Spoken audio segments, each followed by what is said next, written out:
Seriously అంటే almost అది చిరంజీవి గారు కొనసాగినంతకంటే ఏఎన్ఆర్ ఎన్టీఆర్ ఆ తరం తర్వాత చిరంజీవి గారు కొనసాగినంతగా నంబర్ 1 పొజిషన్లో ఇండస్ట్రీలో ఎవరు కొనసాగలేదు. ఇప్పుడు నంబర్ 1 పొజిషన్కి ఎవరు అర్హులు అన్న చర్చలో అసలు ఎవరిని తెర మీద తీసుకురావాలనే కన్ఫ్యూజన్ అనేది సినీ ఇండస్ట్రీలో ఉండడం అనేది చాలా చాలా ఆశ్చర్యం కలిగిస్తుంది. ఎందుకు ఇప్పుడు ఆ పరిస్థితి వచ్చింది? మరొకప్పుడు నంబర్ 1 పొజిషన్కి ఏంటి కొలమానము, ఇప్పుడు కొలమానాలు అనేవి మారిపోయాయి.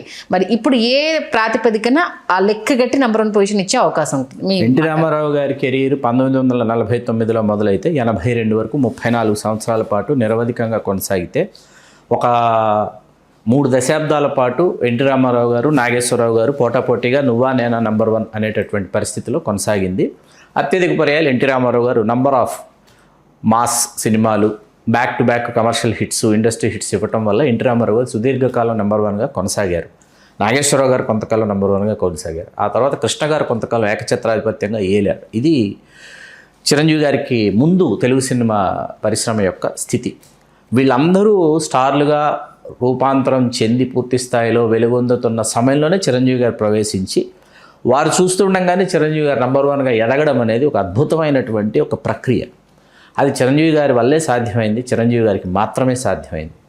చిరంజీవి గారిని ఒకసారి నాకు బాగా గుర్తుంది, విజేత శతదినోత్సవ వేడుక విజయవాడలో జరిగినప్పుడు దాసనారాయణ గారు మాట అన్నారు. ఆయన సభాధ్యక్షుడు. ప్రేక్షకులు గుర్తించిన తర్వాతే చిరంజీవిని పరిశ్రమ గుర్తించింది అన్నారు ఆయన.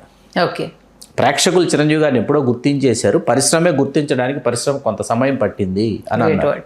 బొబ్బిలిపులి సినిమా విడుదల సమయానికి దాసనారాయణరావు గారి శిష్యుడైనటువంటి కోడి రామకృష్ణ గారి మొదటి సినిమా ఇంట్లో రామయ్య వీధిలో కృష్ణయ్య విడుదలైతే ఇంట్లో రామయ్య వీధిలో కృష్ణయ్య బొబ్బిలిపులి కంటే పెద్ద హిట్. చాలామంది దానిని గుర్తించరు. 520 రోజులు ఆడింది ఇంట్లో రామయ్య వీధిలో కృష్ణయ్య. అట్లా చిరంజీవి గారికి ఏంటంటే ఖైదీకి ముందే, ఖైదీ ఆయన 62వ సినిమా అయితే ఖైదీకి ముందే చెప్పుకోదగ్గ ఘనమైనటువంటి విజయాలు ఉన్నాయి, కమర్షియల్ హిట్స్ ఉన్నాయి, బాక్సాఫీస్ బ్లాక్ బస్టర్లు ఉన్నాయి. కాకపోతే ఏంటంటే ఒకవైపు కృష్ణ గారు, ఒకవైపు కృష్ణరాజు గారు, ఒకవైపు శోభన్ బాబు గారు, ఇట్లా వీళ్ళందరూ ఉండటం, రామారావు గారు రాజకీయ రంగ ప్రవేశం చేయటం, వీటి వల్ల ఏంటంటే ఎవరు ఏంటి నంబర్ 1 అనేటటువంటి చర్చ వచ్చేది కాదు. సినిమా మృష్టాన్న భోజనంలా ఉంది, సంతృప్తి పరిచింది, వెళ్ళి చూసి వచ్చేవాళ్ళు ప్రేక్షకులు. మగమహారాజు ఇట్లాంటి సినిమాలు చాలా, చట్టానికి కళ్ళు లేవు, మగమహారాజు, చాలా సినిమాలు చిరంజీవి గారి సినిమాలు చెప్పుకోదగ్గ స్థాయిలో. ఎప్పుడైతే ఖైదీ వచ్చిందో, ఖైదీ వచ్చిన తర్వాత సమీకరణాలు మారిపోయాయి. అసలు సినిమా హాల్ నిండితే ఒక కమర్షియల్ సినిమా, అందులోనూ చిరంజీవి గారు, నాగేశ్వరరావు గారు, కృష్ణ గారు, శోభన్ బాబు గారు వీళ్ళు కాకుండా వాళ్ళ తర్వాత తరం హీరో సినిమా థియేటర్లో ఫుల్ అయితే ఈ విధంగా ఓవర్ఫ్లోస్ వస్తాయా? ఈ విధంగా సినిమా ఆడుతుందా? ఇప్పుడు 50 రోజులు ఆడిందండి, బీసీ స్టేషన్స్లో 50 డేస్ ఆడుతుంది. ఆడిన 3 నెలలకి, 4 నెలలకి, 5 నెలల తర్వాత మళ్ళీ తీసుకొచ్చి మార్నింగ్ షోను, నూన్ షోను వేశాడు. వాటికి జనాలు పోటెత్తేటటువంటి వాళ్ళు. ఇటువంటి ఒక స్థాయి నుంచి చిరంజీవి గారు ఏంటంటే నంబర్ 1గా ఎదిగే క్రమం చాలా ఆసక్తికరంగా కనిపిస్తుంది మనకు. ఓకే, అది పసివాడి పురాణం నాటికి స్థిరపడింది. అంటే 87కి స్థిరపడింది పూర్తి స్థాయిలో. సుప్రీం హీరో కాస్త సుప్రీం హీరో నుంచి మెగాస్టార్ కావడం, అక్కడి నుంచి చిరంజీవి గారి దశ, అసలు ఆ దశ వేరే ఏ హీరోకి తెలుగు సినిమా చరిత్రలో మరొకరికి సాధ్యపడదు. అంటే 60+ సినిమాల తర్వాత, 60 సినిమాల తర్వాత ఆయన నంబర్ 1 హీరో. 60 సినిమాల వరకు ఆయనకు భగవంతుడు ఇచ్చినటువంటి గొప్ప అవకాశాలు ఏంటంటే గొప్ప దర్శకులందరితో 60 సినిమాలలో ముందే నటించేశాడు ఆయన. విశ్వనాథ్ గారితో చేయలేదా చేశారు, బాపు గారితో చేయలేదా చేశారు, బాలచంద్ర గారితో చేయలేదా చేశారు, ఇట్లా అనమాట. ఇట్లా తీసుకుంటే అలాగే చిరంజీవి గారిని డైరెక్ట్ చేస్తూ స్టార్ట్ అయినటువంటి హీరోలు ఒక 6 కనిపిస్తారు మనకు. ఆయన్ని డైరెక్ట్ చేస్తూ వాళ్ళ కెరీర్లు స్టార్ట్ అయ్యి వాళ్ళ తర్వాత స్టార్ డైరెక్టర్గా వెలుగొందిన వాళ్ళు 6 కనిపిస్తారు. వంశీ గారు, కోడి రామకృష్ణ గారు, ఇట్లా వీళ్ళందరూ, కే మురళీమోహన్ రావు గారు, విజయ్ బాపినేడి గారు, వీళ్ళందరూ కనిపిస్తారు. అలా తర్వాత ఏమైందంటే మీకు కొన్ని విషయాలు చెప్పచ్చో చెప్పకూడదో ఇవాళకి నాకు అర్థం కాదు, కానీ సింహాద్రి సినిమా చాలా బాగా ఆడుతున్న సమయం అండి.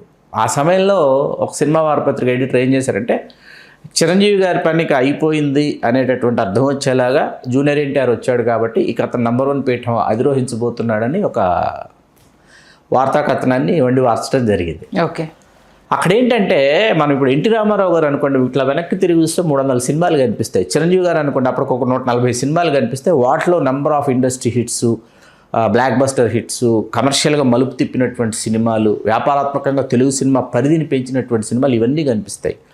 అలాంటి చిరంజీవి గారితో జూనియర్ ఎన్టీఆర్ని పోల్చేటప్పటికీ ఒకంత చిరంజీవి గారి అభిమానులు వాళ్ళకి ఆగ్రహం రావటం, ఇవన్నీ జరిగినాయి. ఆ పత్రికా కార్యాలయం మీద దాడికి వెళ్ళడం ఇవన్నీ కూడా గతంలో జరిగినాయి. ఓకే.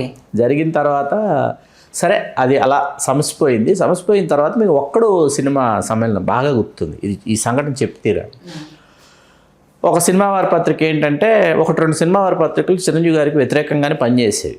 ఆ సినిమా వారపత్రికల ఎడిటర్లు వాళ్ళు చిరంజీవి గారికి వ్యతిరేకంగా ఉంటూ వ్యతిరేక వర్గంలో వాళ్ళు హీరోలు అయినా కాకపోయినా వీళ్ళు అటువంటి ఒక వాతావరణాన్ని పెంచి పోషించేవాళ్ళు.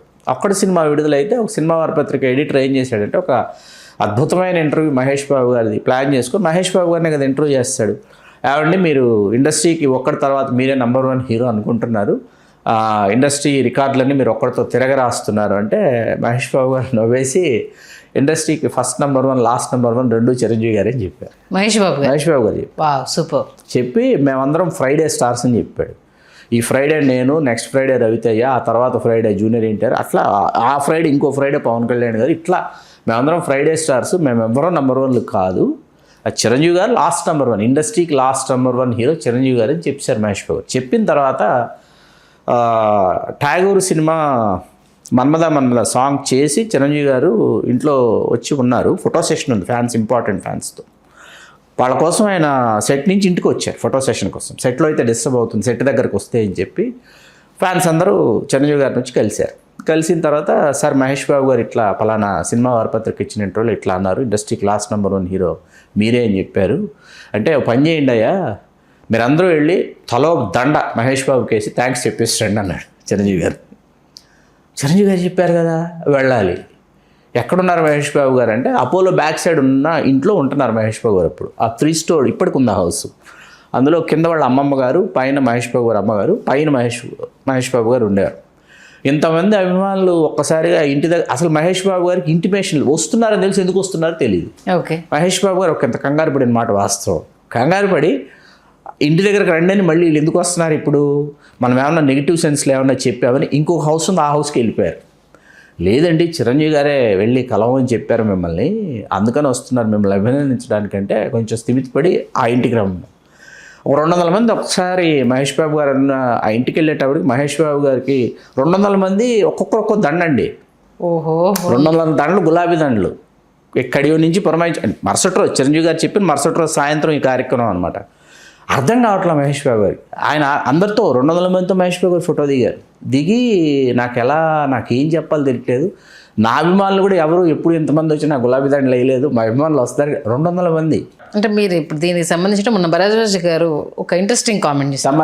తమ్మారెడ్డి భరత్ మీరు కూడా ఉన్నారు. ఒకప్పుడు ఏంటంటే సంవత్సరాల తరబడి వచ్చే ఇన్కమ్ అంతా జస్ట్ 1 or 2 డేస్లో వస్తున్నప్పుడు అప్పటికన్నా ఇప్పుడు బెటర్ మెరుగైనట్టే కదమ్మా. అప్పుడు మొత్తం రావడానికి మాకు 1 నెల 2 నెలలు 6 నెలలు 3 నెలలు 6 నెలల టైం, ఓసారి సంవత్సర కాలం టైం పట్టేది. ఇప్పుడు కట్ చేస్తే 1 day 2 day 1 week లోనే ప్రొడ్యూసర్కి అంత అమౌంట్ వస్తుంది అని అంటే అది హ్యాపీయే కదా అన్నప్పుడు మరి అప్పటి పరిస్థితులు ఇప్పటి పరిస్థితులు మారిపోయాయి కదా. అప్పుడనంటే ఎన్ని సినిమాలు చేశారు, ఎన్ని హిట్స్ ఇచ్చారు, ఎంత కొల్లగొట్టారు ఈ లెక్కలు.